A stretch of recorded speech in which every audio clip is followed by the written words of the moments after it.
Brahmangaon चातारी कारखेड cement concrete रस्त्याचा भूमिपूजन सोहळा संपन्न। शुक्रवार दिनांक ऑगस्ट 14 रोजी सार्वजनिक बांधकाम मंडळ यवतमाळ सार्वजनिक बांधकाम विभाग पुसद उपविभाग उमरखेड केंद्रीय मार्ग निधी योजना 2025-26 अंतर्गत ब्राह्मणगाव चातारी कारखेड सिमेंट कॉन्क्रीट रस्त्याचा भूमिपूजन सोहळ्याचे उद्घाटन उमरखेड महागाव विधानसभेचे आमदार किसनराव वानखेडे यांच्या शुभ हस्ते करण्यात आला।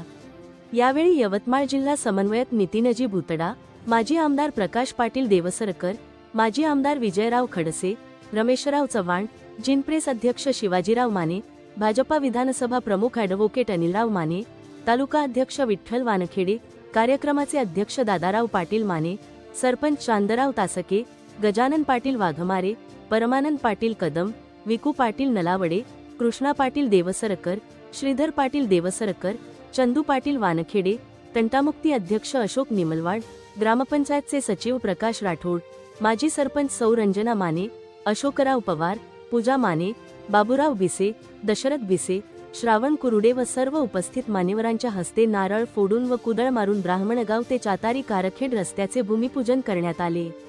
यावेळी आमदार किसनराव वानखेडे आणि यवतमाळ जिल्हा समन्वयक नितीनभाऊ भुतडा यांनी आपले मनोगत व्यक्त केले। यावेळी भारतीय जनता पार्टीचे सर्व पदाधिकारी, कार्यकर्ते व चातारी येथील प्रतिष्ठित नागरिक मोठ्या संख्येने उपस्थित होते। या कार्यक्रमाचे प्रास्ताविक ॲडव्होकेट आदित्य माने यांनी तर सूत्रसंचालन संतोष माने सर यांनी केले व आभार प्रदर्शन राजेश कदम यांनी केले। लोकहित लाईव्ह न्यूजसाठी विजय कदम उमरखेड। आज ब्राह्मणगाव चातारी उंचवडत कारखेड या रस्त्याचा या ठिकाणी बहुप्रतीक्षित हा रस्ता आहे। मागच्या अनेक वर्षापासून ब्राह्मणगाव चातारी उंचवडत या परिसरातील नागरिकांची अतिशय महत्त्वाची ही मागणी या ठिकाणी होती, परंतु हा उसाचा बेल्ट असल्यामुळं या ठिकाणी डांबरी रस्ता केल्याच्या नंतर 2-4-5 वर्षामध्ये दरवेळा तो रस्ता खराब होते आणि त्यामुळं या ठिकाणी या रस्त्याकरता परमनंट सोल्युशन काढायचं म्हणून या विधानसभेचे सन्माननीय आमदार किसनरावजी वानखेडे साहेबाच्या अथक प्रयत्नातून या ठिकाणी हा सिमेंट कॉन्क्रीटचा रस्ता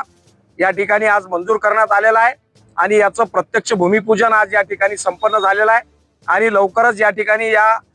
रस्त्याच्या प्रत्यक्ष कामाला सुद्धा सुरुवात होणार आहे आणि त्यामुळं या परिसरातील नागरिकांची जी महत्त्वाची अडचण या रस्त्याच्या बाबतीत होती ती निश्चितपणाने दूर होणार आहे आणि रहदारीला एक चांगला दर्जेदार रस्ता या ठिकाणी निर्माण होणार आहे।